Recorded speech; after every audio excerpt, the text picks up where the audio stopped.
Hi, I'm Sean Reardon, Mayor of Newburyport, and welcome to the latest edition of the Mayor's Corner. Ryan and I are in the office this week because the temperature has changed a little bit and it's a little cool out there today, so we decided to come inside. I got a lot of exciting things to talk to you about. First, I hope everyone had a great Veterans Day. Again, thank you to all our veterans out there in active duty and inactive duty. Your service, your sacrifice. I mean, it's such a great day to celebrate, right? And I love that it's always on the 11th. This just happened to be on Monday this year, so everyone had a long weekend. It was a beautiful day in Newburyport. We had a great parade and ceremony here at City Hall. A lot of veterans came out to it.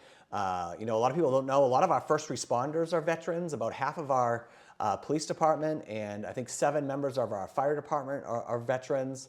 So it was great just to celebrate all of that. And then I just want to have a big thank you to Kevin Hunt, our Veteran Services Director, for putting the day together and really, being that city official who works regionally to help our veterans in the community. So again, Kevin, great job. We had a great ceremony, and I just want to we had a great crowd that came out too, and I think it's because it was such a beautiful day. But thank you again, veterans, for all you do.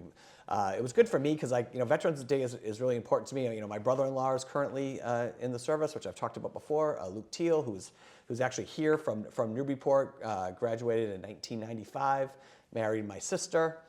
His in-laws, my sister's in-laws live across the street from me. But Luke is still in the service. He actually is just about to become Newburyport's first general in over 100 years, maybe ever. We're still trying to do some research on that, but he's going to be a 1-star general.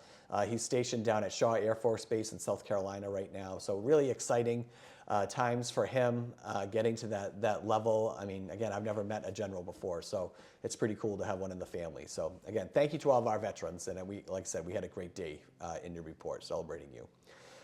We had a big meeting last night. We had our annual joint city council and school committee meeting. It kind of kicks off the budget season every year, so we're getting ready for FY26. I think this is going to be a tough budget year for the city. There's a lot of things that the city doesn't have a whole lot of control over when we budget. A lot of it, most of the budget pressures come from people, right? We have a lot of people that work for the city. And so what that meeting is every year, it's an opportunity for myself and the finance director to talk about the current position of the city financially. And luckily, we're in a really strong position. And then we also invite the schools to come up because that's our biggest department. I think I had a graphic right after the budget season, but 58 cents of every dollar spent in the city goes to our schools, which is over 50%, right? It's almost 60%. So it was great. And then we had Sean Gallagher, our superintendent, present where he sees the school side of it is. And we're seeing this all over the state, these pressures that are on cities and towns especially around schools, right? Because the way we are progressing right now is it's not a sustainable model, right? So we don't know when that becomes too much for cities and towns. So we've seen that a little bit across the state already where it has become too much. We do see school districts that are shrinking, that are lacking the resources to become sustainable. Newburyport's not quite there yet, but we can see that coming. And it's the rise of transportation costs, it's the rise of special education costs, and those costs are astronomical. So like, how do we keep up on the city side? And then how do we keep our city thriving when so much of our dollars are going to our schools? And we're lucky, we have great schools. And I think they can be even better. But how do we start taking a really hard look at what we're doing across the board and making sure that we're using all of our dollars efficiently and effectively? So essentially, that was the conversation last night. We had just about the whole city council there, and then we had the whole school committee. So it was great. We had a lot of presentations, and then we had a little bit of a back and forth, and we had a lot of questions that were asked. I really thought it was a really great meeting. You never know how those meetings are going to be. I thought it was great. I thought it was a great first step, and I think we even talked about maybe getting together more often to have those conversations so it doesn't always happen all during budget season. We have those conversations ahead of time. And plus, we still have a lot of union contracts that are being negotiated. The big one is the schools, and that one just started, so we'll have to see where that goes as well. And then the last thing we did in that meeting is that, since the budget vote and the capital improvement plan vote that took place in June, we have been working internally here around a new capital improvement plan. I mean, as you know, the capital improvement plan that I submitted last year was voted down by the city council. I think they thought I could just come up with a new one offhand and they would vote on it, but we needed all this time from June to now to start working on this process. So Ethan Manning, our finance director, and Kim Turner, our mayor's project manager, have been working on this since then, and we finally had a model that we wanted to show them last night. And this is something that we've been working internally. We've been working with department heads. We've been working with, we've brought some city councilors in and actually some school committee members in to show. So we felt really good about where we've been. This is something that just Newburyport really is doing right now. We went around and looked at other municipalities, and we kind of picked the best things we liked about their capital improvement plans. So it's still, it's not a done deal yet, but we feel pretty confident where we are with our model and our template for this, and we're going to roll it out with our department heads this year. So last night was our first night kind of kicking that off. If you want to see any of the presentations that we did last night, they're on the city website. So just go under the event in the calendar last night, and you'll see both of those presentations and the CIP information there as well.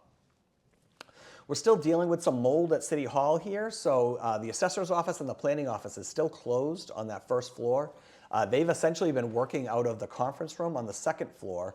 And again, thank you to them, one, for their patience and their flexibility as we worked through this. I talked about this, the mold. We came across a problem with the mold in the basement. We have a lot of storage space in the basement that just has documents and things that have been down there forever. And so, mold was discovered there. We did testing up here, and those were the two offices that we had some mold. Not incredibly dangerous mold, but mold that we had to take care of, right? It wasn't the very concerning mold, but mold is mold, and you have to remediate against it. So we are entering into the MIA. MIA is our insurance policy vendors program. And so we actually have another site visit happening this week, and then they'll put together a scope for the work that needs to be done. And all that will be done through MIA. So they will pick the vendor, then all the payment will be done through them, through our insurance policy. They've already located, we've had our roof at City Hall here on our CIP for years. They saw that some of the water was coming in through there, so they're gonna look at that as well. So just, again, be patient with those two offices. Hopefully they'll be back to normal here soon, and we'll have a scope for that work and get it done. But it's going to be another month or so, I would imagine, before we get those employees back into their offices. What else is going on? So Community Preservation Act application is going to be due mid-December. Those are just wonderful projects and opportunities to get things done around the city each and every year. I just wanted to highlight 3 of those projects that we've been working on right now. The women basketball court, Women Park, where I was last week. We're actually going to do a ribbon cutting next Thursday, the 21st at 2:30. Another project we're working on right now is down at the Pioneer League. That's a Lower Atkinson Field. We're doing our safety parking program that some CPA money was used for. So we're going to have a drive-in, 30-something spaces on Merrimack Street, so you're not backing up into Merrimack Street anymore. There's going to be a sidewalk from Moulton to Plummer Ave.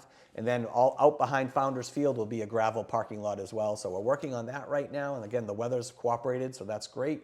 And then that final project we're working on right now, if you've been down to the Knock Middle School lately, that area, we're putting 3 new tennis courts in there to kind of complete our tennis campus there. We'll have 5 courts total after it's done, but that project has started as well. We won't finish it this fall, but we'll start it now, get it ready, and then finish it hopefully in the spring.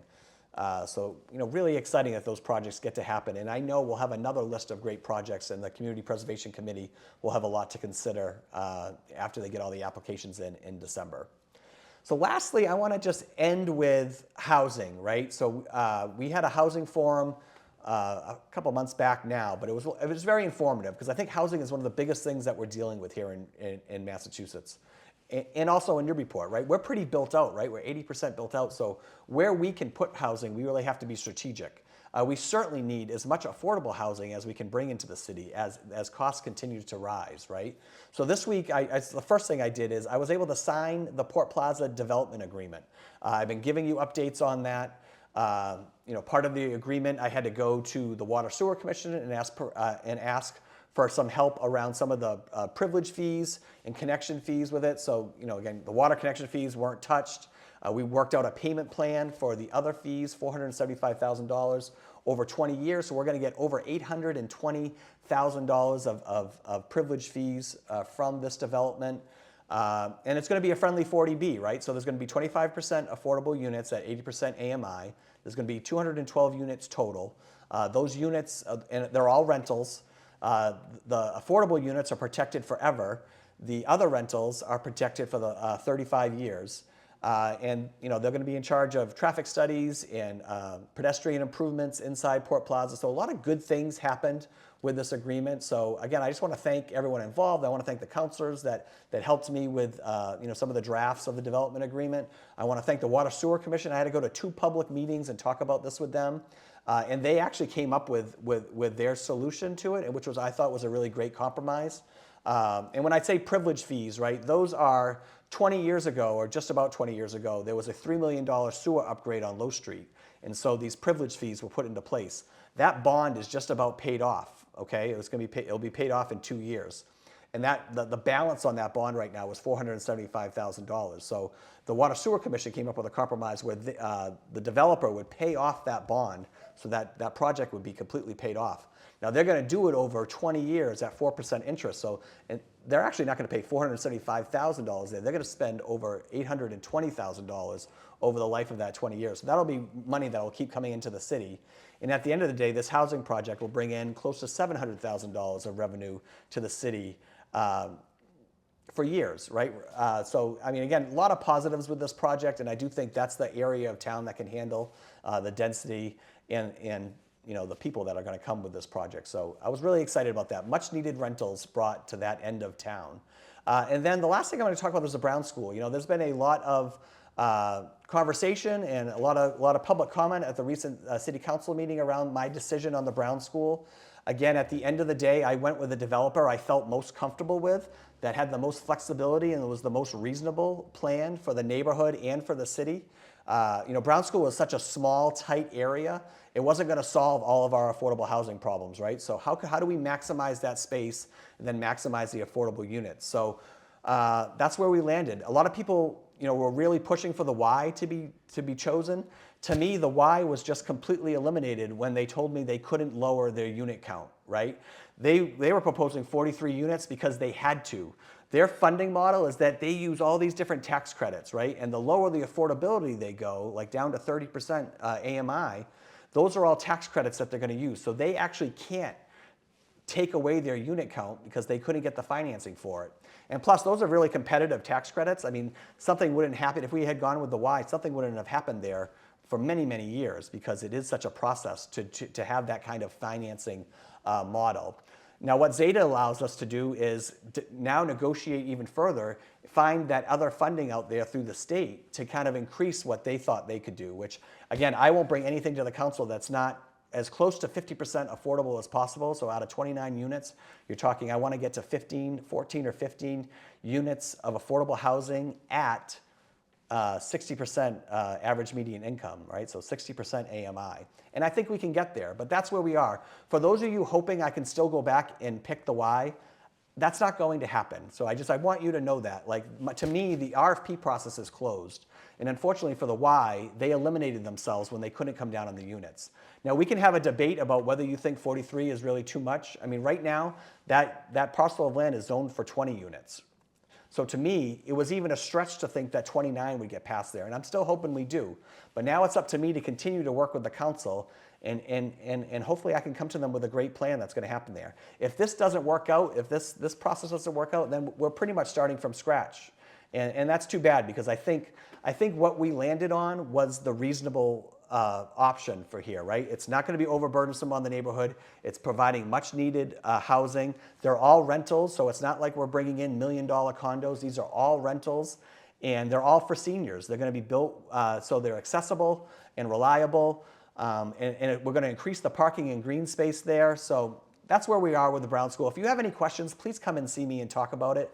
And again, for the next few months, we're going to be negotiating with Zeta, and we'll be coming back to the council once we have a really fully cooked plan for that parcel of land at the Brown School.